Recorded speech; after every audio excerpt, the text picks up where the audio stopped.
But I would like to start with a short excursus on the term of amateurship or dilettantism, which I think could be pretty interesting for the whole topic of the interdisciplinary projects of art and science. And I'm convinced that the dilettante has a perspective to offer, because it can be a very valuable tool to help blurring or even dissolve boundaries between art and science.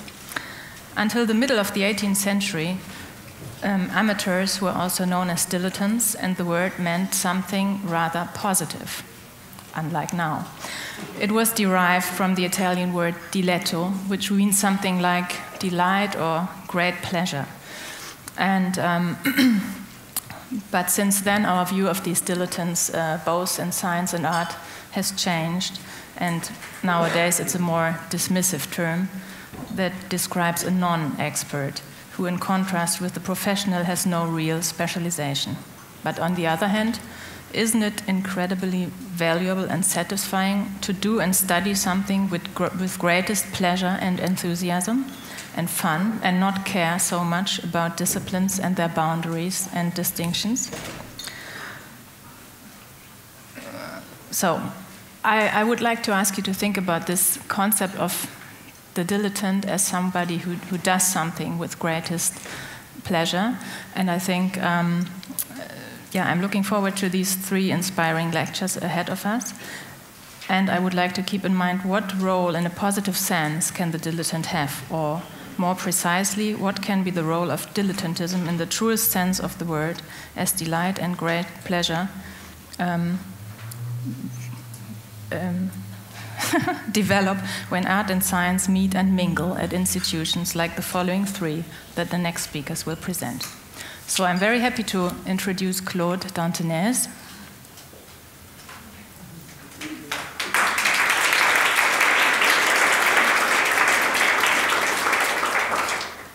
Thank you.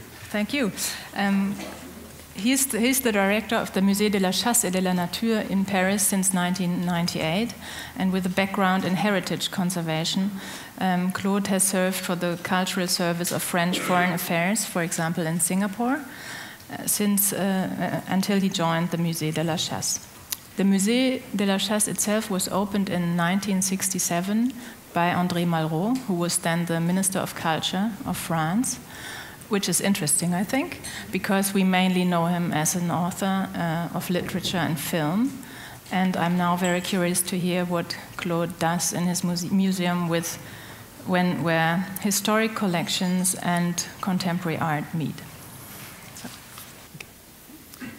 Thank you very much for inviting me. First, I would like to apologize because my English is far from being fluent. And also, I shall bring today a very modest testimony among all these prestigious institutions, which are also invited. Because le Musée de la Chasse et de la Nature is a modest museum, quite confidential, with not so many visitors. It is the museum which is a private museum, founded by a businessman and hunter, François Sommer, in 1967. As François Sommer had no direct heir, he gave his collection and his fortune to a foundation which rules the museum. The goals of this foundation are to promote a certain conception of hunting in respect of environment and preservation of animal species which are in danger. This organization, rare in France, lets a certain financial independence to the museum and helps to promote artistic experiences. The former collection includes what is usually found in hunters' collectors, that is to say, weapons, trophies, and works of art representing animals. The collection is set in a nice mansion built in 1650 in the historic center of Paris. The former setting is intended to suggest the house of a hunter-collector with a typical mixture of domestic items. Here you can see the fire dogs in the chimney, and museal furniture, like the glass displays. In a dialectic perspective, items and trophies are brought together room by room according to their geographic origin or their historic period. The challenge is to illustrate the benefits of hunting in the different civilizations.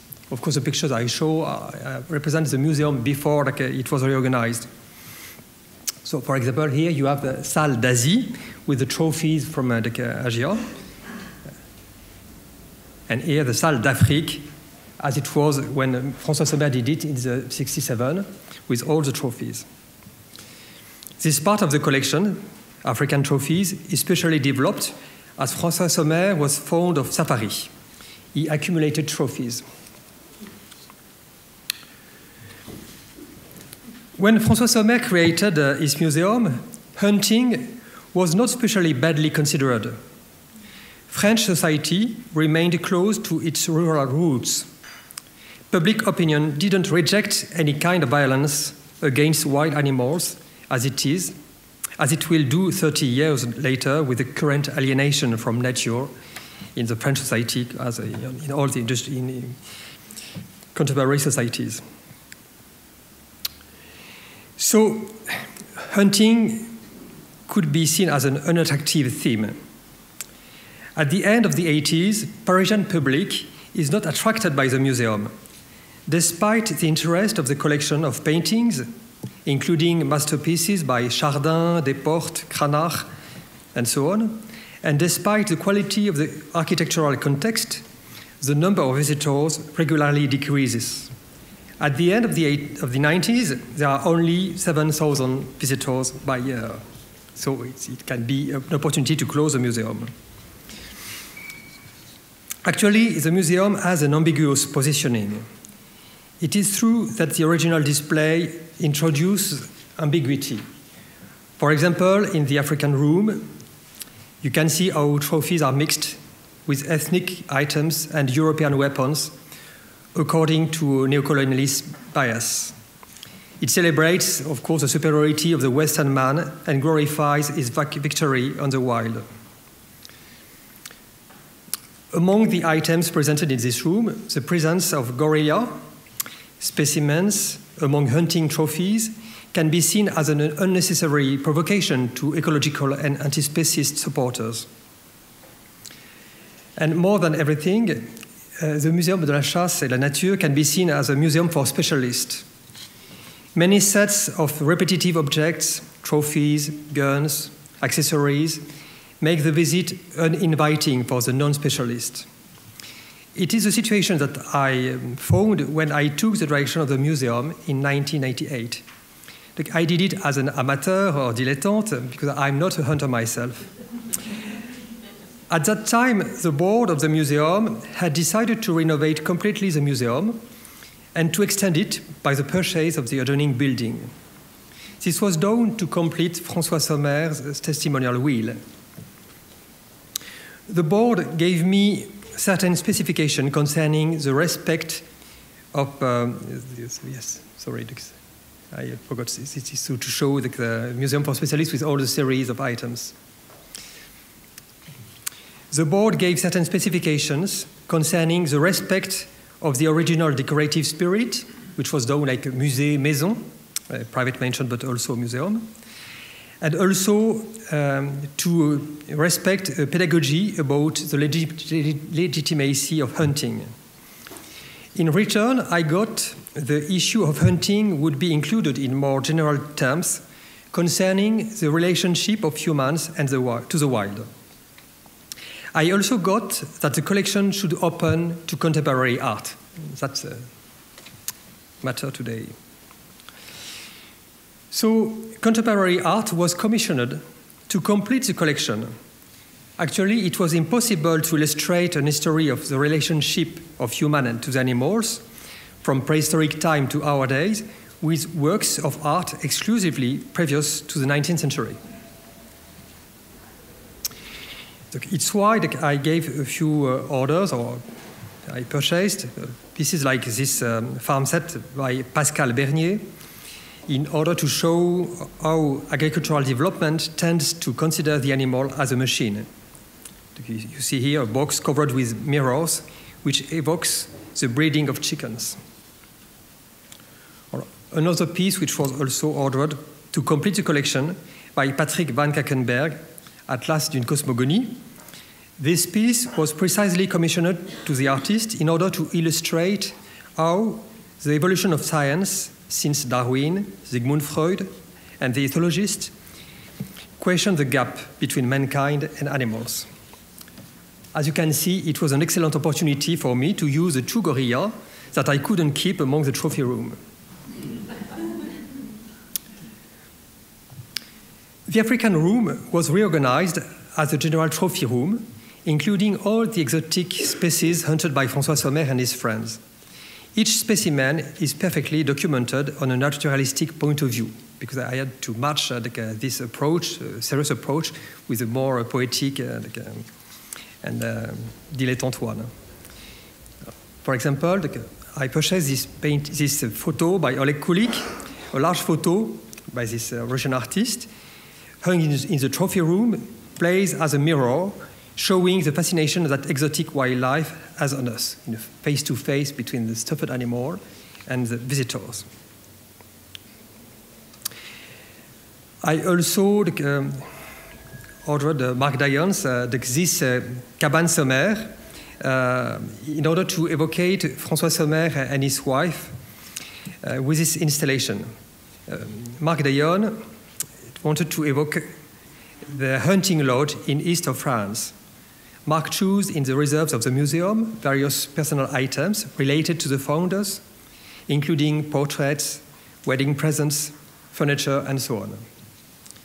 This is a piece which ends the visit of the museum and which is very attractive for the visitors. When I reorganized the museum, I wanted to do an immersive experience. Unlike most contemporary museums where pedagogy dominates, I wanted to make a museum of emotion. For this, I asked the help of artists to build specific atmospheres in each room. For example, Saint-Clair Semin, a Brazilian artist, did a lot of things, especially in the staircase. He paid attention to the elements of decor. Saint-Clair Semin set his workshop in the museum during the works of renovation during 1 year and conceived on-site various cast bronze elements. These elements of decor play with the ambiguity between the plant and the animal. You can see on the ceiling here another piece by an artist, Franck Evenou. The lighting structure here, hung to the ceiling, gives a surrealistic touch to the room. I think, yes. Here, the ceiling done by Jan Fabre. In order to complete the climate of strangeness, Belgian artist Jan Fabre did this ceiling with feathers and huge heads of holes. These nocturnal birds come to accompany this small cabinet dedicated to the goddess Diana. The design of the museum aims to stimulate the visitor and arouse his creativity. It tries to transpose the practice of hunting in keeping the visitor in the lookout. It is why few indications are immediately accessible. Mixing old pieces with contemporary ones requires the visitor to make his own mind about what he has under his eyes. For example, in this room, you have the head by Miguel Barceló, the pig's head, just beside a sarcophagus, a Roman sarcophagus of the 3rd century after Christ. Of course, in each room, precise information are available on a sheet, but here again, there is a kind of game to get the information. Each piece hung on the walls, being drawn on the sheet, as to be interpreted by the visitor, by the observer. In order to develop the program of a wonder cabinet, items have been borrowed to scientific collections. Musée national d'histoire naturelle, Musée de l'école vétérinaire. Sometimes, with the agreement of the loaners, they have been transformed by artists to give them a special setting suitable for a contemporary wonder cabinet. In the cabinet à licorne, you can see on the top bezoar or kidney stone, which is lent by the National Veterinary School and which has been set by Jean-Michel Otoniel. In this cabinet also, we wrote this video by Maïder Fortuné. In this cabinet, all the evidences of the existence of the mythological animal, the unicorn, have been brought together. Its horn, its faces, and even a video showing the disappearance of the unicorn under a rain of ashes. Punctuations of contemporary art lend themselves to an interpretation in art history. Jeff Koons' puppy, nearby the famous Rococo Jean-Baptiste Oudry's painting, allows a comment on kitsch in art.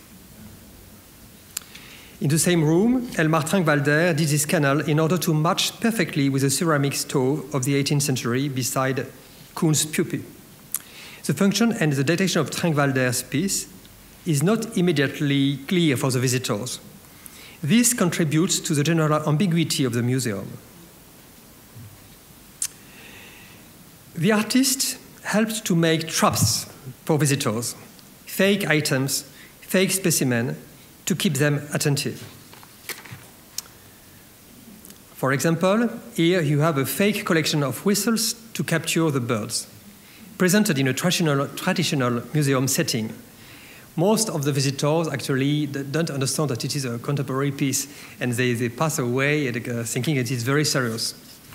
I was a bit disappointed, but I thought that I had to add something more evident. It's why in the trophy room, for example, this piece by Nicolas Darrault is an automate.